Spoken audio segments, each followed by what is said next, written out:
Saya lanjutkan kembali, Bung Margarito boleh dikomentari. Tadi kan Bung Supratman mengatakan ini kan demi kepemerataan pembangunan, jadi dipindahkanlah ibu kota. Kalau soal itu problemnya juga kalau kita mau jujur ya, ada problem lebih besar. Begitu ya. Satu diantaranya soal desain kita, formula kita mengenai perwakilan-perwakilan dari daerah masing-masing kita. Lusius dan saya misalnya, saya nggak tahu NTT berapa ya, tapi Maluku Utara itu wakilnya cuma 3. Gorontalo cuma 3, Maluku cuma 4. Ya, Bangka Belitung cuma berapa? Kita pernah bicara itu. Nah, bagaimana kami bicara mengenai kepentingan pembangunan daerah-daerah itu di DPR? Bagaimana itu? Kalau Anda mau bicara keadilan politik dalam kerangka negara kesatuan Republik Indonesia gitu ya. Bagaimana kami bicara itu? Jawa Barat lebih dari 100. Maluku Utara cuma 3. Maluku cuma 3, Maluku cuma 4, Gorontalo 3. Bangka Belitung cuma 3 dan lain-lain itu ada 4 dan segala macam. Bagaimana kita bicara mengenai kebutuhan pembangunan di daerah-daerah itu dalam kerangka untuk melakukan pemerataan segala macam? Kami nggak bisa. Nah, apakah pemerataan itu hanya dengan ini merupakan satu-satunya formula untuk mencapai pemerataan itu, keadilan politik itu? Bagi saya tidak. Ada cara lain. Ini bukan masalah keadilan politik aja, ini memeratakan pembangunan, tidak hanya di Jawa saja. Pemerataan pembangunan itu adalah salah satu cara pewujudan keadilan politik. Tidak bisa tidak. Dan kami apa? Nah, karena itu pemindahan pembangunan ini, pemindahan ibu kota negara ini, apakah ini merupakan salah satunya formula? Untuk sampai pada tujuan menurut Anda apa kalau nggak memindahkan ibu kota? Apa formulanya untuk memberikan keadilan? Tidak ada, ini soal distribusi sumber daya ekonomi, sumber daya politik, keuangan dan segala macam itu tidak ada urusan dengan pindah-pindah ibu kota. Gak ada sama sekali urusan itu. Dari mana itu logikanya? Ini kan termasuk dengan distribusi ekonomi juga, distribusi politik juga ke sana. Gini, memang kalau kita mau bicara soal itu ya, melihat hanya pembangunan IKN saja, ya. Kan seperti kayak Pak Kang Emil pernah bilang bahwa untuk memastikan IKN ini benar-benar bisa menjadi satu ekosistem, perpindahan manusianya tuh harus juga dalam jumlah berapa ratus ribu atau sampai dengan berapa juta dalam waktu dekat. Nah, dan di sana pun juga harus ada supporting servicesnya, supporting sistemnya, jadi sehingga bisa mendorong kreativitas ataupun pertumbuhan ekonomi. Nah, dan juga ya dengan perpindahan IKN ini diiringi juga dengan banyaknya kawasan-kawasan ekonomi baru yang dibuat di seluruh Indonesia, terus juga dengan alur lintas laut ya, Alki 2 yang melintasi wilayah situ. Nah, ini semua saling berkaitan. Jadi memang jangan hanya dilihat. Dikit ya. Sebentar dikit lagi bos, sabar dikit aja bos. Jadi dengan adanya IKN, lalu pertumbuhan pembangunan industri di seluruh wilayah Indonesia dan juga jalur laut ini saling berkaitan. Nah, dan ini juga memastikan pertumbuhan perekonomian yang merata ke seluruh Indonesia dan tidak hanya terpusat di Jawa selalu. Gitu. Nah, coba anda tahu ya, beberapa waktu lalu kan ada isu mengenai pembangunan Newport di Ambon. Di mana itu? Sampai sekarang enggak. Ikan itu ada di Maluku. Ini udah terlalu, poinnya apa yang disampaikan apa? Poinnya adalah ini soal ketepatan pengambilan kebijakan pembangunan. Kalau Anda bicara mengenai pemerataan, Anda mau nggak memberikan pemerataan itu dengan cara yang ada sekarang ini? Tanpa perlu memindahkan ibu kota itu, tapi Anda mau Bentar, ini tadi urgensinya, tadi disampaikan oleh Bung Supratman bahwa nanti daya tampung Jakarta itu dalam waktu itu tadi saya mau challenge itu ya, tapi tadi kan dia bilang nanti daya tampung Jakarta ini beberapa tahun ke depan sudah tidak memungkinkan. Kan beberapa tahun, tidak 5 tahun ke depan misalnya. Ngapain pula dipaksakan sekarang. Kan bisa jadi, sudahlah. Nanti kita bikin beres dulu itu ibu kota di sana, semuanya di sana. Nanti 2029 presiden yang baru, kita pilih pemilu 2029, presiden baru berkantor langsung masuk di sana. Ini katanya kenapa harus sekarang, kan masih kalau memang daya tampungnya masih beberapa tahun lagi kan nggak harus 5 tahun ini katanya dipindahkan. Lalu ini Bos Supratman. Saya minta Anda bikin clear di sini. Itu Nusantara itu nama republik atau nama apa? Itu balik lagi tadi Bung Margarito. Sekarang saya minta konfirmasi kita mesti bikin clear ini. Karena di Undang-Undang 10 2004 dulu. Itu sudah dijelaskan tadi kan DKI Jakarta juga nggak ada nama ibu kota, nggak ada nama Indonesia di situ. Daerah khusus Oh tidak, Jakarta, nah, di situ Jakarta itu diberi menjadi nama ibu kota itu diatur dengan Undang-Undang Nomor 10 Tahun 1964. Sebelumnya Jakarta Raya. Undang-Undang 10 2064 itulah menyebut Jakarta sebagai ibu kota negara Republik Indonesia. Jadi Nusantara itu nama apa? Sudah Nama diatur di negara Undang-Undang atau nama IKN apa? ya, Gitu. Bang? Sudah ada diatur dengan Undang-Undang IKN itu. Oh gampang kok itu.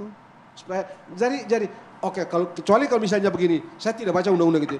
Ibu kota negara Republik Indonesia Ya, itu gimana Bung dinamakan Supratman? Bung Supratman bagaimana Nusantara menanggapi ini? misalnya. Katanya Oh, kalau itulah, emang lagi. sebentar Bung Margarito, kalau emang masih beberapa tahun lagi kenapa harus buru-buru gitu? Kan ini sudah diketok sebenarnya kan ya undang-undangnya. Jadi gini Mbak Anggi, satu, kita tahu membangun ibu kota itu butuh waktu, di samping butuh pembiayaan yang besar. Kalau kita tidak mulai sekarang, itu kapan lagi? Jangan lupa loh, saya ini sudah beberapa kali mengunjungi ibu kota baru ya, termasuk di Brasilia umpamanya, itu pembangunannya cukup lama, dan sampai hari ini juga pembangunannya masih akan terus berjalan. Nah karena itu sekali lagi tolong kita pahami betul bahwa ini kan pertimbangannya bukan hanya pertimbangan soal kesiapan infrastruktur yang ada sekarang, tetapi adalah sebuah kebijakan politik yang harus kita ambil dengan mempertimbangkan berbagai macam aspek. Nah karena itu pilihan-pilihannya tidak ada cara lain. Kalau tidak dimulai sekarang, itu tidak akan pernah jadi. Seperti yang saya sampaikan, rencana pembangunan ibu kota itu diwacanakan mulai dari zaman Presiden Soekarno loh. Sampai hari ini tidak pernah terlaksana, termasuk yang di Jonggol. Ya. Karena itu saya bilang, kita harus memberi apresiasi kepada pemerintah sekarang, dalam hal ini adalah Presiden Jokowi yang berani mengambil resiko itu. Karena memang secara faktual, kita memang membutuhkan itu yang pertama. Yang kedua, kalau disampaikan oleh tadi Bu Margarito soal keadilan politik dalam hal pengambilan kebijakan, itu soal lain lagi. Kalau kemudian kita mau rubah undang-undangnya, bahwa perwakilan dari Maluku umpamanya yang sekarang 3 orang, Maluku Utara, Sulawesi Tengah yang hanya 7 orang, itu yang harus kita rubah, supaya jangan semata-mata hanya mempertimbangkan jumlah penduduk. Sekali lagi, karena sekarang kan perolehan kursi dan berapa jumlah kursinya lebih diberatkan kepada berapa jumlah penduduk dalam satu provinsi ataupun satu daerah pemilihan. Nah karena itu sekali lagi jangan lupa kayak seperti di dapil saya sekarang, Sulawesi Tengah ya, yang hampir sangat dekat jaraknya dengan ibu kota Nusantara. Itu luar biasa manfaat ekonominya bagi bisa menjadi penopang ibu kota Nusantara nanti. Karena itu sekali lagi, belum lagi nanti Bung Margarito ya, kalau jadi nanti pemerintah jadi membuat terusan di Sulawesi Tengah yang akan memangkas alur wilayah pelayaran kita, dan itu Maluku Utara akan sangat dekat dengan ibu kota Nusantara nantinya. Sehingga itu akan memberi efek yang luar biasa bagi pembangunan baik di Maluku maupun di Indonesia bagian timur lainnya. Nah karena itu sekali lagi tolong dipahami, bedakan antara kebutuhan kita dalam rangka pengambilan kebijakan untuk memperbesar keadilan bagi pengambilan kebijakan bagi daerah-daerah yang terutama kursi-kursinya sedikit dengan pemindahan ibu kota kita. Nah yang terakhir yang ingin saya sampaikan soal problem konstitusional tadi. Di dalam konstitusi kita disebutkan bahwa ibu kota negara Republik Indonesia, di mana apa namanya itu nanti diatur lebih lanjut di dalam undang-undang, sama halnya di undang-undang DKI. Jadi ibu kota yang sekarang ini adalah di DKI Jakarta, sampai hari ini loh masih tetap di DKI. Kemudian dengan undang-undang IKN itu namanya adalah ibu kota Nusantara.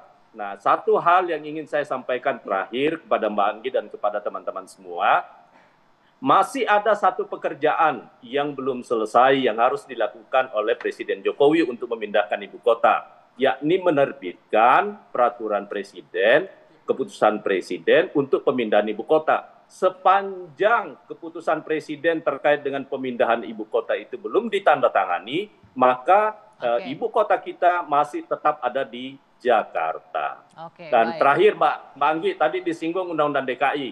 Insya Allah tanggal 26 Undang-Undang Daerah Khusus Jakarta akan diparipurnakan dan insya Allah itu akan terkait dengan segala kekhususan yang tetap kita berikan kepada daerah khusus Jakarta nantinya. Oke, nanti kita akan bahas di segmen selanjutnya. Boleh ditanggapi dulu penjelasan dari kami mencatat bahwa akibat terburu-buru ini akhirnya muncullah konflik-konflik di masyarakat saat ini. Masyarakat adat merasa terusir di situ. Sekarang lagi rame. Untuk itu memang cobalah ajak komunikasi. Karena begini, sejarah-sejarah pemindahan ibu kota negara di Indonesia misalnya ketika di Yogyakarta, itu sejarah-sejarah di mana masyarakat itu dekat dengan masyarakat. Karena konsep peperangan Indonesia ini melawan penjajah itu apa? Perlawanan rakyat semesta. Untuk itu masyarakat adat ini jangan diusir dari situ. Dia akan menjaga negara ini, ibu kota negara kita gitu loh. Dulu ketika pemerintahan darurat di Bukit Tinggi, karena di sana memang punya sejarah-sejarah perlawanan.